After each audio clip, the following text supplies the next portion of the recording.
ബഹുമാനപ്പെട്ട വിചാരിച്ച ബഹുമാനപ്പെട്ട കുന്നലച്ച വചന പ്രഘോഷണ ടീമിലെ പ്രിയപ്പെട്ട സഹോദരങ്ങളെ, മാതാപിതാക്കളെ, പരിചയമുള്ള കുഞ്ഞുമക്കളെ, നമ്മൾ ഈ സന്ധ്യയിൽ ഈ ദേവാലയത്തിൽ ഒന്നിച്ച് ചേർന്ന് നമ്മളുടെ വിശ്വാസത്തിൻ്റെ വ്യത്യസ്ത മേഖലകളെ കുറിച്ച് ആലോചിക്കുകയും പ്രാർത്ഥിക്കുകയും പഠിക്കുകയും എല്ലാം ചെയ്യുന്ന അവസരമാണല്ലോ. കൂടുതലായിട്ട് ഒരു സഭയായിട്ട് നമ്മൾ ഒന്നിച്ചിരുന്ന് ദൈവവചനം കേട്ട് നമ്മെ തന്നെ വിശുദ്ധീകരിക്കേണ്ടതിൻ്റെ ആവശ്യകത നമുക്കെല്ലാവർക്കുമുണ്ട്. അങ്ങനെയുള്ള ഒരു വിശുദ്ധീകരണ കർമ്മത്തിൻ്റെ ഭാഗമായിട്ടാണ് നാം എല്ലാവരും ഇവിടെ ഇതുപോലെ ആയിരിക്കുന്നത്. ദൈവവചനം കൊണ്ടാണ് നമ്മൾ നമ്മെ തന്നെ വെട്ടി ഒരുക്കി കൂടുതൽ ഫലങ്ങൾ പുറപ്പെടുവിക്കുവാനുള്ള ഒരു സാഹചര്യം ഒരുക്കേണ്ടത്. ഞാൻ നിങ്ങളോട് ഇന്ന് ഒരു തിരുവചനത്തെക്കുറിച്ച് മാത്രം 1-2 ചിന്തകൾ നൽകുകയാണ്. ലൂക്കായുടെ സുവിശേഷം 7-ാം അധ്യായം 36-ാമത്തെ തിരുവചനം. നീ ഈ സ്ത്രീ ചെയ്യുന്നത് കാണുന്നില്ലേ? ഇവൾ അധികം സ്നേഹിച്ചതിനാൽ ഇവളുടെ നിരവധിയായ പാപങ്ങൾ ക്ഷമിക്കപ്പെട്ടിരിക്കുന്നു. കർത്താവിന്റെ വാക്കുകളാണ്. നീ ഈ സ്ത്രീ ചെയ്യുന്നത് കാണുന്നില്ലേ? ഇവള് അധികം സ്നേഹിച്ചതുകൊണ്ട് ഇവരുടെ നിരവധിയായ പാപങ്ങൾ പൊറുക്കപ്പെട്ടിരിക്കുന്നു. ഇതിന്റെ പശ്ചാത്തലം കുട്ടികൾക്ക് പോലും അറിയാം. കർത്താവ് ഒരു പരീക്ഷയുടെ വീട്ടിൽ, സീമോൻ എന്ന പേരുള്ള ഒരു പരീക്ഷയുടെ വീട്ടിൽ ഭക്ഷണത്തിന് വേണ്ടി പോയ ആ ഒരു പശ്ചാത്തലമാണ്. അവിടെ അത്ര സൽപ്പേരില്ലാത്ത ഒരു സ്ത്രീയെ ആ വിരുന്ന മുറിയിൽ കടന്നു വരികയും വന്നപ്പോൾ മുതൽ കർത്താവിൻ്റെ പാദത്തിൽ തൈലം പൂശി കണ്ണുനീര് കൊണ്ട് കഴുകി തുടച്ച് കർത്താവിനോട് സ്നേഹ ആദരവുകൾ പ്രകടിപ്പിക്കുന്ന ആ സ്ത്രീയെ ആ വീട്ടിൽ വലിയൊരു സ്വസ്ഥതക്കേട് ഉണ്ടാക്കി. കുടുംബനാഥനും വിരുന്നിൽ വന്നവർക്കുമൊക്കെ അത് വിഷമമായി. അവർ ഈ സ്ത്രീയെ അവിടെ പ്രതീക്ഷിച്ചില്ല. അപ്പോഴാണ് ആ അസ്വസ്ഥതകൾ ഉണ്ട് എന്ന് മനസ്സിലാക്കിക്കൊണ്ട് കർത്താവ് അവിടെ വലിയ ഒരു തിരുത്തൽ അവർക്ക് കൊടുക്കുകയാണ്. നീ ഈ സ്ത്രീ ചെയ്യുന്നത് കാണുന്നില്ലേ? അവള് ആ വീട്ടിൽ വന്നപ്പോൾ മുതൽ ഈശോയുടെ വാക്ക് ഷീ നെവർ സീസ്ഡ് ടു, ഒരിക്കൽ പോലും അവള് നിർത്തിയില്ല. എന്താണ്? അവളുടെ അനുതാപം, ഈശോയോടുള്ള സ്നേഹം, കരച്ചില്, പാപപ്രതിക്ക് വേണ്ടിയുള്ള യാചനകള്. അവള് ഒരു നിമിഷം പോലും ആ ഒരു വലിയ പ്രക്രിയയിൽ നിന്ന് മാറിയിട്ടില്ല.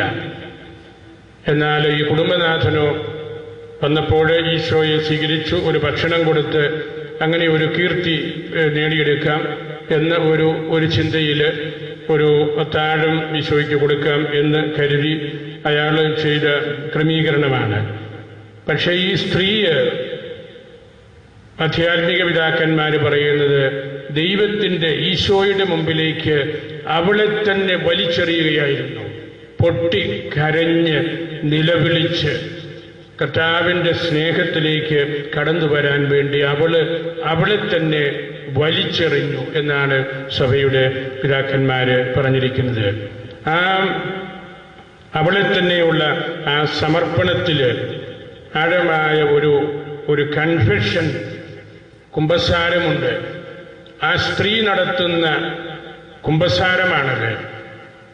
കർത്താവിനോട് കരുണ യാചിച്ചുകൊണ്ട് കർത്താവിൻ്റെ സ്നേഹമാകുന്ന ആ ഹൃദയത്തിലേക്ക് കടന്ന് വരാനുള്ള ഒരു അവസരം നൽകണം എന്ന് കരുതി ഒന്നും മറച്ചു വയ്ക്കാതെ ഹൃദയം പൊട്ടി കരയുന്ന ആ സ്ത്രീ. അതേക്കുറിച്ചാണ് കർത്താവ് പറഞ്ഞത്, നീ ഈ സ്ത്രീ ചെയ്യുന്നത് കാണുന്നില്ലേ? ഈ പെണ്ണിനെ മനസ്സിലാകുന്നുണ്ടല്ലോ ഞാൻ ദൈവമാണെന്നും എൻ്റെ അടുത്ത് യാചിച്ചാൽ പാപപ്രതി കിട്ടുമെന്നും ഈ യാചനയിലൂടെയാണ്, ഈ ഏറ്റുപറച്ചിലൂടെയാണ് വിശുദ്ധീകരിക്കപ്പെടേണ്ടതെന്നും ഈ പെണ്ണിന് മനസ്സിലാകുന്നുണ്ടല്ലോ. നീ വലിയ വിരുന്നും സൽക്കാരവും ഒക്കെ ആയിട്ടിരുന്നിട്ട് നിനക്ക് ഇത് തിരിയുന്നുമില്ലല്ലോ.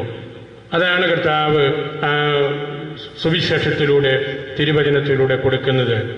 ഈശോ അവിടെ വീണ്ടും പറയുന്നുണ്ടല്ലോ, അവിടെ ഒരു കടക്കാരൻ്റെ ഇളവ്, 500 ധനാറ ഇളവ് ചെയ്തു കൊടുത്ത വലിയൊരു കാര്യമാണ് അവിടെ പറയുന്നത്. ഈ ശീമോൻ തന്നെ പറഞ്ഞു, അത് വലിയ കാരുണ്യമാണ്, അത് ആരും ചെയ്യാത്ത കാര്യമാണ്. പിന്നീട് 2 ഇളവുകളാണ്, മറ്റൊന്ന് 50. 500 ധനാറകൾ കടമുണ്ടായിരുന്നത് ഇളവ് ചെയ്തു കൊടുത്തത് വാസ്തവത്തിൽ ഈ സ്ത്രീക്കാണ്. ഈ സ്ത്രീയോടാണ് കർത്താവ് എല്ലാം ക്ഷമിച്ചത്. ഈ വലിയ വിരുന്ന് നൽകിയ ശീമോനാകട്ടെ 50 ധനാറകളുടെ ഇളവ് താല്പര്യം കാണിക്കുന്നത് പോലെ മാത്രമേ ഉള്ളൂ. തിരിച്ചും അങ്ങനെ തന്നെയാണ്. ഈ ശീമോന് വിരുന്ന് നൽകിയെങ്കിലും അവന്റെ ഒരു സൽപ്പേരിന് വേണ്ടി മാത്രം ചെയ്തതാണ്. അത് മനസ്തപിക്കുന്നതിനോ അവന് മനസ്സാന്തരം ഉണ്ടാകുന്നതിനോ ഒന്നുമല്ല. ഒരു ഉപരിപ്ലവമായ ഒരു കാര്യം എല്ലാവരും കാണും. ഈശോയ്ക്കൊരു വിരുന്ന് കൊടുത്തു. പക്ഷേ ഈശോ എപ്പോഴും ചെയ്തത് വിരുന്നിലൂടെ, മർത്യരുടെ വിരുന്നിലൂടെ അമർത്യതയുടെ ഔഷധം കൊടുക്കുകയാണ്. ഇവിടെയും അതാണല്ലോ വളരെ ടിപ്പിക്കലായിട്ടുള്ള എക്സാമ്പിൾ അതുതന്നെയാണ്. ഈ ഫരിസേയന്റെ ആ തത്രപ്പാടുകളെയെല്ലാം മാറ്റി നിർത്തിയിട്ട് ഈ സ്ത്രീ ചെയ്ത ആ കാര്യത്തെക്കുറിച്ച് കർത്താവ് പുകഴ്ത്തി പറയുമ്പോൾ ദൈവവചനത്തോട് പാപികളായിരിക്കുന്ന നമുക്ക് ഓരോരുത്തർക്കും ഉണ്ടായിരിക്കേണ്ട ആ അടുപ്പത്തെക്കുറിച്ചാണ് ഈശോ പറയുന്നത്. ഈശോ അവിടെ പറയുന്നുണ്ട്, ആരോഗ്യമുള്ളവർക്ക്, അതായത് ആരോഗ്യമുണ്ടെന്ന് കരുതുന്നവർക്ക് വൈദ്യനെ ആവശ്യമില്ല. രോഗമുണ്ട് പക്ഷെ സമ്മതിക്കില്ല, പാപിയാണ് പക്ഷേ ആ പാപബോധമില്ല. ആരോഗ്യം ഉണ്ടെന്ന് കരുതുന്നവർക്ക് രോഗികളെ വൈദ്യനെ കൊണ്ട് ആവശ്യമില്ല. അത് ഈ ശീമോന്റെ പൊള്ളയായ മനസ്സ് എടുത്ത് കാണിക്കാൻ വേണ്ടിയാണ്. അതേസമയം രോഗമുണ്ട് എന്ന് പറഞ്ഞ് കരഞ്ഞു നിൽക്കുന്ന ആ സ്ത്രീക്ക് വൈദ്യനെ ആവശ്യമുണ്ട്. വൈദ്യന്റെ സഹായം നല്ലതുപോലെ കിട്ടുകയും ചെയ്തു. സഭയുടെ പിതാക്കന്മാര് എഫ്രേം പുണ്യവാളൻ പറഞ്ഞിട്ടുണ്ട്, ഈ തൈലം പൂശിയ സ്ത്രീ സഭയാണ്. ഇപ്പോൾ സഭയുടെ ഒരു പ്രതീകമാണ്, ഒരു ടൈപ്പാണ് അവള്. നമ്മൾ ഇന്ന് വിശ്വാസത്തിലൂടെ ഈ വിലപിക്കലും ഈ തൈലം പൂശലുമെല്ലാം നടത്തുകയാണ്. തൈലം പൂശുന്ന ആ സ്ത്രീ സഭയും വെറുതെ മാനുഷികമായ വിരുന്നു കൊടുക്കുന്ന ആ വീടും അല്ലെങ്കിൽ ആ ശീമോനും സിനഗോഗുമാണ്. സിനഗോഗ് കർത്താവിനെ പൂർണ്ണമായിട്ട് സ്വീകരിച്ചില്ല. അവര് ഈശോയെ വിളിക്കുകയും ഈശോ തന്നെ സിനഗോഗിൽ പോയി വചനം വ്യാഖ്യാനിക്കുകയും ഒക്കെ ചെയ്തു. പക്ഷേ സിനഗോഗിൽ നിന്ന് ഈശോ പുറന്തള്ളപ്പെടുകയാണ്. ഈ സ്ത്രീ സഭയും എപ്പോഴും കർത്താവെ വന്നാലും എന്ന് വിളിച്ചപേക്ഷിക്കുന്ന സ്ത്രീയും ഈ ശീമോന്റെ വീട്, ഈ ഫരിസേയന്റെ വീട് ആത്യന്തികമായിട്ട് സിനഗോഗുമാണ്. കാരണം ഈശോയുടെ പ്രബോധനങ്ങൾ ആഴത്തിൽ സ്വീകരിക്കാൻ പറ്റാത്ത ഒരു സിനഗോഗിന്റെ പ്രതീകം പോലെ ഈ സ്ത്രീയെപ്പോലെ സഭ അവളുടെ കാരുണ്യപ്രവൃത്തികൾ കൊണ്ട് നമ്മുടെ എത്രയോ നല്ല കാര്യങ്ങൾ, ഇവിടെ ഇരിക്കുന്ന എത്രയോ ആളുകൾ വൈദിക വിദ്യാർത്ഥികളെ പഠിപ്പിക്കുകയും പാവപ്പെട്ടവരെ സഹായിക്കുകയും എല്ലാം ചെയ്യുന്നു. ആരും പറഞ്ഞു കൊടുത്തിട്ടൊന്നുമല്ല. അത് ഈ സ്ത്രീ ചെയ്തതുപോലെയുള്ള കാരുണ്യ പ്രവൃത്തികളാണ്. നമ്മളുടെ ജീവിതത്തിന് അത് ആവശ്യമാണെന്ന് നമ്മൾ തിരിച്ച് അറിയുന്നതുകൊണ്ടുമാണ്. ഈ സ്ത്രീ ചെയ്തത് ഈശോയുടെ പാദങ്ങൾ ചുംബിക്കുന്നതിൽ നിന്ന് അവൾ വിരമിച്ചില്ല. ഒരിക്കലും നിരന്തരമായ അനുതാപവും സ്നേഹവും ഓരോ കുർബാനയിലും നമ്മൾ ആവർത്തിക്കുന്നുണ്ടല്ലോ. നമ്മുടെ പാപപ്രതിക്ക് വേണ്ടി യാചിച്ച് സമാധാന കൈമാറ്റം, പരിശുദ്ധിയുടെ സമാധാന കൈമാറ്റം നമ്മൾ നടത്തുന്നുണ്ട്. ഈ സുവിശേഷ സംഭവത്തിന്റെ ഒരു വ്യാഖ്യാനമാണ് ഓരോ കുർബാനയിലും പാപപ്രതിക്ക് വേണ്ടിയുള്ള പ്രാർത്ഥനകളും ഈ കിസ് ഓഫ് പീസ്, അതായത് കർത്താവിന്റെ സമാധാനം കൊടുക്കുന്നതിൽ നിന്ന് നമ്മളും ഒരിക്കലും വിരമിക്കുന്നില്ല. എല്ലാ കുർബാനയിലും നമ്മുടെ സമാധാനം ആശംസിക്കുന്നുണ്ട്. അതാണ് കർത്താവ് ആഗ്രഹിക്കുന്നത്, ഒരിക്കലും എടുത്ത് മാറ്റാൻ പറ്റാത്ത യാഥാർത്ഥ്യമായിട്ട്. സഭയെ കുറിച്ച് പറയുമ്പോൾ എപ്പോഴും പറയാറുണ്ടല്ലോ, എക്ലേസിയ സെംബർ പ്യൂരിഫിക്കാണ്ട, സഭ ഓരോ നിമിഷവും വിശുദ്ധീകരിക്കപ്പെടേണ്ടവരാണ്. എക്ലേസിയ സെംബർ പ്യൂരിഫിക്കാണ്ട, വിശുദ്ധീകരണം ആവശ്യമില്ലാത്ത ആരുമില്ല. നമുക്കെല്ലാവർക്കും, സഭയ്ക്ക് മുഴുവനും ഈ വിശുദ്ധീകരണം ആവശ്യമാണ്. അതാണ് കർത്താവ് പറഞ്ഞത്, അവള് വിരമിക്കാതെ ചെയ്തുകൊണ്ടിരിക്കുന്ന ആ ശുശ്രൂഷ, അത് സഭ എന്നും കർത്താവിൻ്റെതാണെന്നും കർത്താവിൻ്റെ കൂട്ടത്തിലാണെന്നും ഉറപ്പ് വരുത്തുന്ന ആ ഒരു വലിയ പ്രക്രിയയാണ്, ആരാധനയാണ്. ആരാധനക്രമത്തിന്റെ ഉള്ളറകളിലേക്ക് നമ്മൾ ഇറങ്ങിച്ചെല്ലുന്നതാണ് വിശ്വാസത്തിന്റെ കാതലെന്ന് പാപ്പാ എമരിറ്റൂസ് വിശ്വാസവർഷത്തിൽ പഠിപ്പിച്ചല്ലോ. അങ്ങനെ ഈ തിരുവചനത്തിലൂടെ, അതിന്റെ വ്യാഖ്യാനത്തിലൂടെ നമുക്ക് ഭൂരാശകളിലേക്കും സഭയുടെ നാടുകളിലേക്കും ഇറങ്ങിച്ചെല്ലാം. പഴയ നിയമത്തിലെ സോങ് ഓഫ് സോങ്സ് എന്ന പുസ്തകത്തിലെ 1-ാം അധ്യായം 1:5 പറയുന്നുണ്ടല്ലോ, ഞാൻ കറുത്തവളാണ് പക്ഷേ സുന്ദരിയാണ്. അത് സഭയെ കുറിച്ചുള്ള ഒരു ആന്റിസിപ്പേഷനാണ്. ഞാൻ കറുത്തവളാണ്, ഏകോസും നീഗ്ര, ഞാൻ കറുത്തവളാണ്, പുൽക്ര, എന്നാൽ ഞാൻ സൗന്ദര്യമുള്ളവളാണ്. കാരണം കർത്താവ് എന്നെ എപ്പോഴും വിശുദ്ധീകരിക്കുന്നുണ്ട്. സഭ എപ്പോഴും ആ ശുശ്രൂഷയിലാണ്, കർത്താവിനോട് ചേർന്ന് കർത്താവിന്റെ പാദത്തിൽ മുറുകെ പിടിച്ചുകൊണ്ട് നിന്ന പത്രോസിനെ പോലെ ഒരിക്കലും ഈശോയിൽ നിന്ന് മാറിപ്പോകാതെ നിൽക്കുന്ന ആ സഭയാണ് ആ സ്ത്രീയെ.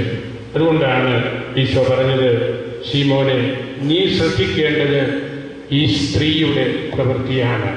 നീ ഈ സ്ത്രീയെ കാണുന്നില്ലേ? അവൾ ചെയ്യുന്ന ആ പ്രവൃത്തി ആരും എടുത്തു മാറ്റാത്തതും അവൾ തന്നെ ഒരു നിമിഷം പോലും വേണ്ടെന്ന് വയ്ക്കാത്തതും ഇവിടെ വന്നപ്പോൾ മുതൽ ഒരിക്കലും മാറാതെ അവൾ കരയുകയും ഈശോയെ സ്നേഹിക്കുകയുമാണ്. ആ കുർബാനയിലൂടെ, കുംഭസാരത്തിലൂടെ, സഭയിലൂടെ നമുക്ക് ദൈവത്തിന്റെ സാമീപ്യം കിട്ടുന്ന ആ കൗതാശികമായ സൂചനകളാണ് ആ തിരുവചനത്തിലുള്ളത് എന്ന് നമ്മുടെ ഹൃദയത്തിൽ സൂക്ഷിക്കണം. അങ്ങനെ നമ്മളുടെ ഈ സന്ധ്യ ദൈവവചന ശ്രവണം വഴി നമ്മളുടെ ഹൃദയങ്ങളെ തുറക്കുകയും നമ്മൾക്കെല്ലാം, നമ്മളിലൊക്കെ കറുത്ത ഒരുപാട് കാര്യങ്ങൾ കാണും. ഓരോരുത്തർക്കും പറയാൻ പറ്റും, ഞാൻ കറുത്തവളാണ്, ഞാൻ കറുത്തവനാണ്, പക്ഷേ എൻ്റെ ഉള്ളിൽ വിശ്വാസമുണ്ട്, ഞാൻ ഈശോയുടെ കൂടെയാണ്. ആ ഒരു ഉറപ്പാണ് നമ്മളെ വിശുദ്ധീകരണത്തിന്റെ മാർഗത്തിലേക്ക് നയിക്കുന്നത്. നമുക്ക് വിശുദ്ധ അൽഫോൻസാമയോടും വാഴ്ത്തപ്പെട്ട ഉന്നതരോട് പ്രാർത്ഥിക്കാം. ഈ ദേവാലയം നിറഞ്ഞ് കവിഞ്ഞ് പരിസരത്തുമെല്ലാം ഈ വചന പ്രഘോഷണത്തിന് ആളുകളുണ്ട്. ഈ ആയുസിനെയും ചിലർക്കുന്നതിനെയും ഞാൻ പ്രത്യേകമായിട്ട് അനുമോദിക്കുന്നു. അവരുടെ അജപാലന ഔത്സുഖ്യമാണ് ഞങ്ങളുടെ സജീവമായ ഈ സാന്നിധ്യം. ഇത് നിറഞ്ഞ് കവിഞ്ഞ് നിൽക്കുന്ന ഈ ദേവാലയം നമ്മുടെ വിശ്വാസത്തിന്റെ ഏറ്റവും വലിയ പ്രതീകമാണ്. നമ്മൾ ഈശോയുടെ കൂടെ ആണ്, ഒരിക്കലും നമ്മുടെ വിശ്വാസത്തിൽ നിന്ന് മാറിയിട്ടില്ല എന്നതിന്റെ അടയാളം കൂടിയാണ്. ഞങ്ങളെല്ലാവരെയും ഈശോ അനുഗ്രഹിക്കട്ടെ. നമുക്ക് കർത്താവിന്റെ ആശീർവാദത്തിനായി എഴുന്നേറ്റ് നിൽക്കാം.